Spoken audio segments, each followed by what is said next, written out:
Bonjour, je vais te montrer comment modéliser en 3D avec Firefox.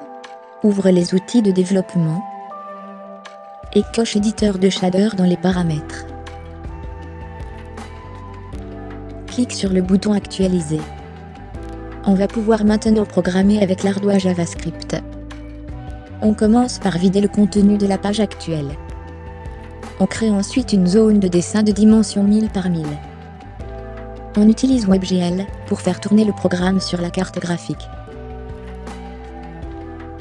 Il ne reste plus qu'à créer et compiler les shaders. Pour dessiner des objets de façon précise, on va tricher. La zone blanche qui est là, c'est en réalité deux triangles qui occupent tout l'écran. La carte graphique remplit ces triangles pixel par pixel, c'est ce qu'on appelle la rasterisation. On peut contrôler la couleur de chacun de ces pixels grâce au fragment de shader. À la base, c'est pour faire des effets stylés. Ce qui est cool, c'est que tu as aussi accès aux coordonnées du pixel traité, ce qui va te permettre de dessiner des formes au pixel près. En gros, on va utiliser ces deux triangles comme une image. Dans tout ce qui suit, je vais te montrer comment, de cette simple image, et d'opérations sur des vecteurs, on va pouvoir faire de la modélisation paramétrique.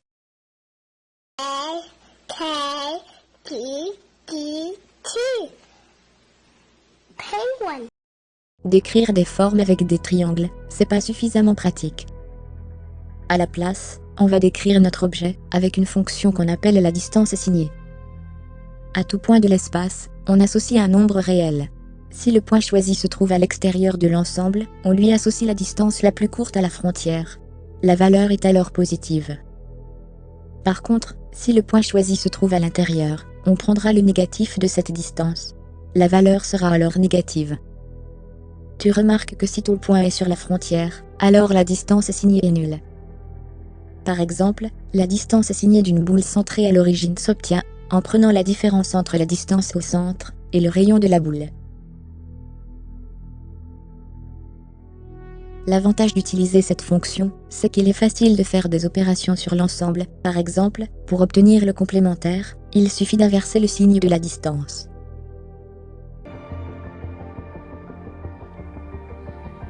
Tu sais que quand tu regardes un objet, tu ne vois pas la totalité de sa surface. Il y a toujours la partie de derrière qui est cachée. Je vais maintenant t'expliquer comment déterminer cette partie visible. Pour que ce soit plus simple pour moi, je te fais une explication en 2D, mais en 3D, c'est pareil. Je t'ai dessiné un objet dans sa totalité. En face de cet objet, on a notre écran. Je représente un pixel de l'écran par ce point blanc. L'astuce pour déterminer la surface visible est de placer un point virtuel derrière l'écran. En quelque sorte, c'est notre œil ou la caméra. On crée alors un rayon qui part de la caméra et qui pointe vers chaque pixel de l'image. La partie visible correspond à l'intersection entre ces rayons et la frontière de l'objet. C'est comme ça qu'on va pouvoir dessiner notre objet. Si cette intersection existe, on voit quelque chose. Le pixel sera alors de couleur blanc. Dans le cas contraire, on ne voit rien. Le pixel sera alors de couleur noire. Pour déterminer la direction du rayon, c'est très simple. Les coordonnées du pixel dans le plan de l'image sont données par glFracoord. On centre le repère dans le plan de l'image parce qu'à la base, l'origine est en bas à gauche. Pour la coordonnée en Z, il suffit de remarquer qu'on a un triangle rectangle. On obtient alors la coordonnée en calculant la tangente de l'angle θ. Pour déterminer le point d'intersection, il suffit d'avancer, pas à pas, le long de ce rayon, jusqu'à être suffisamment près de la surface. Le problème, c'est qu'il faut s'assurer qu'on ne rentre pas dans l'objet. Si j'applique la distance assignée sur la caméra, j'obtiens, par définition, la distance la plus courte entre la caméra et la frontière de l'objet. Comme c'est la distance la plus courte, je suis sûr de ne pas toucher l'intérieur à cette distance. Je peux donc avancer de cette distance, le long du rayon, au calme. Je continue sur le même principe, en appliquant la distance assignée sur le nouveau point. Et ainsi de suite, jusqu'à être suffisamment près de la surface. Pour détecter l'absence d'intersection, on donne une limite sur la distance. Si elle est trop grande, c'est qu'on ne touchera jamais l'objet.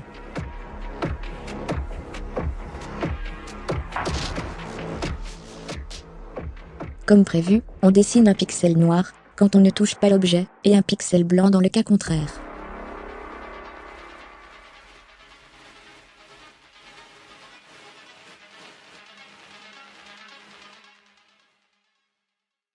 Watch the light, dude.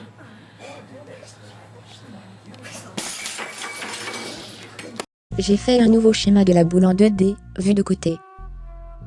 Le point P correspond au point de la frontière qu'on a déterminé dans la partie précédente. Le but, c'est de changer l'intensité de la couleur de ce point en fonction de sa position par rapport à la lumière. Un moyen de calculer cette intensité est de considérer deux vecteurs. Le premier, c'est un vecteur normal à la frontière. C'est le vecteur unitaire, orthogonal à la tangente de l'objet, et qui pointe vers l'extérieur.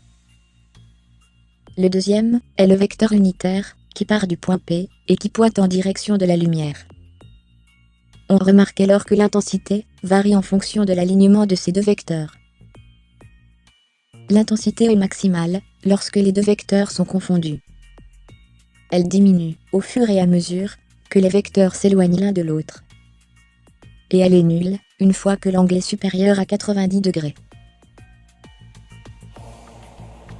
L'opération mathématique qui permet de tester l'alignement de deux vecteurs, c'est le produit scalaire.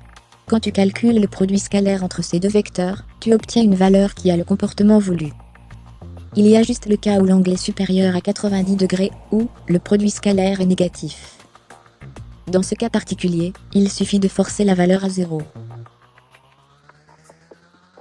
Trouver le vecteur L, c'est facile. Il suffit de soustraire la position de la lumière à la position du point P, puis de normer le vecteur. Trouver le vecteur normal, c'est un peu plus compliqué. On va d'abord déterminer la tangente qui passe par P. C'est, entre guillemets, une droite qui passe par deux points consécutifs de la frontière. On modélise ça en prenant un écart infinitésimal sur la frontière, autour de P, que je note dl. La tangente sera alors la droite portée par le vecteur dl. Le vecteur normal est orthogonal à cette tangente. Autrement dit, le produit scalaire entre n et le vecteur dl est nul. D'autre part, on remarque que sur la frontière, la distance signée est constante puisque par définition, elle y est nulle. Donc, pour l'écart dl, la distance signée s'est écartée de 0. En utilisant ces deux résultats, on tombe sur la définition formelle du vecteur gradient. Et en effet, le gradient de la distance signée donne un vecteur normal à la frontière. Pour calculer le vecteur gradient, il faut déterminer ses coordonnées cartésiennes. Pour obtenir la valeur de chaque coordonnée, on aura besoin de la définition de la dérivée, qui se calcule via une limite. Comme il s'agit d'une limite quand h est très proche de 0, je peux approximer la dérivée en prenant h très petit. Pour obtenir un résultat plus précis, j'ai centré la limite. Comme on norme ce vecteur, on n'est pas intéressé par sa longueur. J'ai donc ignoré le scalaire en facteur.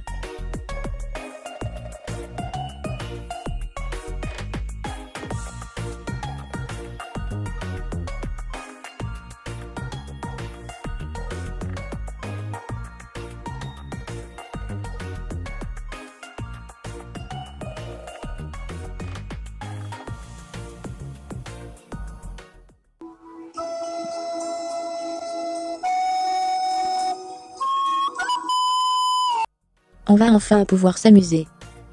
Essayons d'abord d'obtenir de nouvelles formes, parce que je commence à en avoir marre de cette sphère. Comme tu t'en doutes, on va s'amuser avec notre distance. Mais en fait, c'est quoi une distance? En topologie, on définit la distance comme étant une fonction qui vérifie trois propriétés. Jusqu'ici, on a utilisé la distance euclidienne, celle qui vérifie le théorème de Pythagore. Mais il y en a d'autres. Modifier la distance, c'est modifier l'aspect géométrique de ce qu'on appelle une boule. It's the open, but that's just a name. It's the open ball of radius r around the point x in RD. That's the intuition, but it's just a set.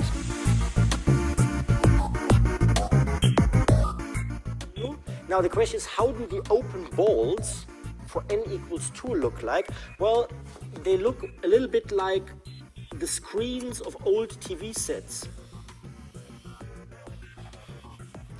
They're not square, they have still these round corners, okay? That's n equals 2.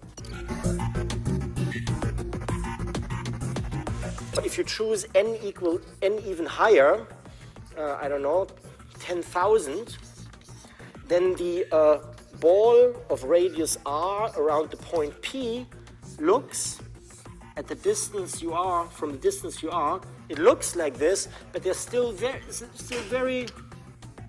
a little bit round, these edges. Pour bien te montrer que c'est un cube, je vais le faire tourner dans l'espace.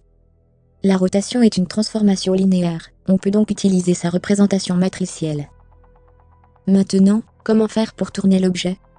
En fait, tout est relatif. Si notre référentiel, c'est l'espace, alors c'est l'objet qui tourne. Par contre, si je me place dans le référentiel de l'objet, c'est l'espace qui tourne dans l'autre sens. J'applique donc la rotation à tout l'espace avant de dessiner l'objet. Du coup, toutes mes transformations sont à l'envers.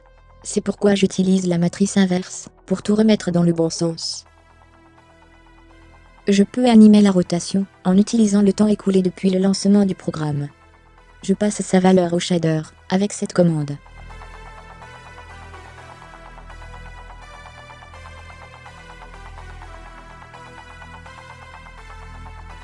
Et maintenant, je change l'axe de rotation.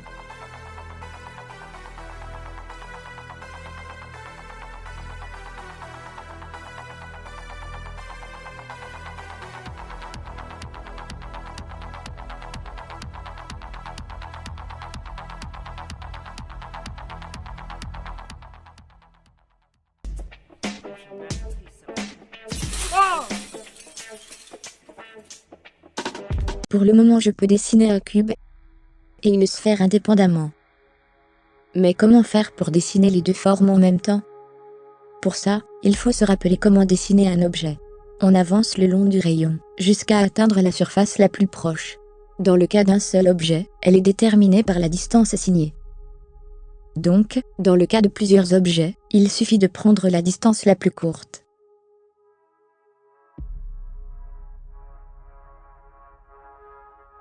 Ce qu'on vient de réaliser, c'est une opération sur les ensembles, qu'on appelle l'union. J'ai expliqué en début de vidéo comment obtenir le contraire d'un ensemble, en inversant le signe de la distance. Avec ces deux opérations, on peut construire l'intersection, avec la deuxième loi de Morgan.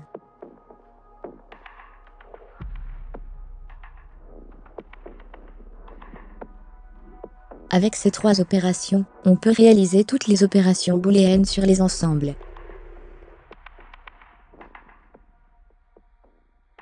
Mais on a quand même un problème. On veut vraiment avoir l'impression d'avoir un seul objet. Et c'est difficile d'y croire, à cause de cette ligne, qui sépare nettement la sphère du cube. En fait, quand tu prends le minimum de deux fonctions, tu crées des points d'inflexion à l'endroit où les deux fonctions se rencontrent. Mathématiquement, cela veut dire que la dérivée est discontinue, au voisinage de ces points. Pour lisser le minimum, on va progressivement passer de la fonction f à la fonction g, au voisinage des points d'inflexion. Pour passer progressivement d'une fonction à l'autre, j'utilise une interpolation linéaire. Quand le paramètre d'interpolation est égal à 0, j'obtiens la fonction f. Quand j'augmente sa valeur, la fonction se transforme progressivement en la fonction g jusqu'à l'atteindre, quand le paramètre vaut 1. Pour obtenir ce qu'on veut, il suffit alors de faire varier ce paramètre en fonction de la position sur le graphique. Avec ma proposition, on obtient presque un minimum lissé. Le souci, c'est que ce minimum veut absolument passer par les points d'intersection des deux courbes, alors que l'on souhaite être légèrement en dessous. Pour corriger ça, j'ai soustrait mon minimum à cette nouvelle fonction.